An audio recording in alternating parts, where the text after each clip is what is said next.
It's when a good idea gets tossed out because it is not a perfect idea. Managing to the exception, that landmine just detonates when a good idea gets thrown out because it's not a perfect idea, or it gets detonated when small consequences begin to dictate the decision-making on larger issues. Let me give you another story, this one from my adventures in corporate itself. I don't know what I had done, okay? I don't know why I had to be the one that got punished, okay? I don't remember the commute that morning. It is entirely possible that I ran over a gypsy or hit a witch or something like that. I don't know. But it came down on me. Swift and furious was the punishment for whatever I had done, because I came into the office and there was my boss, Spike, and my boss was there, and he says, "Come here. You have I don't know what you're doing at 3 o'clock, but you got to clear your schedule, because at 3 o'clock you have to head up the interdepartmental task force on what we're going to do for our 1,200 employees on Employee Appreciation Day." I said, "Employee Appreciation Day, that's in 3 weeks?" "Yes, 3 o'clock, you're in charge of that meeting."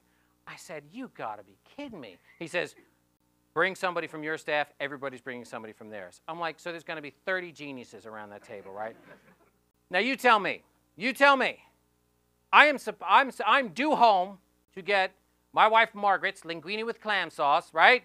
At like 5:30. You tell me, that meeting's at 3 o'clock. What time do I get out of that meeting? Yeah, right, like February. So now, right? So now I'm in a bad mood, right? I am not happy.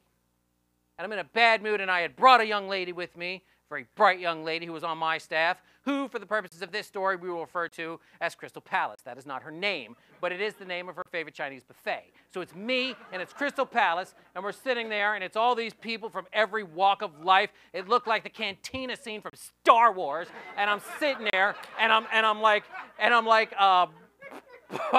sitting there, and immediately Crystal Palace comes out, and she says this.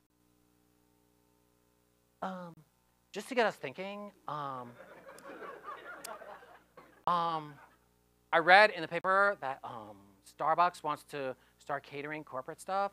So I figured that, like, people in this building, all 9 floors, we really take our coffee pretty seriously. And maybe we could, like, get Starbucks in, and then we'll give everybody, when they come in, like, real good coffee, and they'll get real cream and real sugar, and we'll use the mugs, and they'll get a new mug, and maybe it'll have the logo on it, and the VP will be there, and the VP will say, "Thanks for coming in today. We love you, love you, love you," and then they could go off to work, and then we'll have free refills. And I said, "We are out of here. We're done. We're done. Thank you, thank you, thank you, thank you, thank you, thank you, thank you. Bye. Gotta go. I'm home early. I'm in a great mood." And then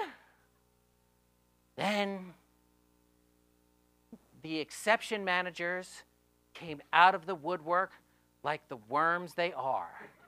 And the first one to come out of the woodwork was a woman, for her own protection, we will refer to as Nosebleed. And Nosebleed chimes in with this gem. "Crystal, I think that's a perfect idea, but I know that there's 1,200 people in this building, but there's people on my floor, and I think it's like maybe 3, could be even 5 people, and they all drink tea. And I think that if we did something to exclude people, that maybe we ought to take this in a completely different direction." And my head exploded, right? And before I could choke out some invective at her, her number 2 person, Unsightly Rash, she jumps in with, "Yeah, what about the guys down in IT? They drink Mountain Dew."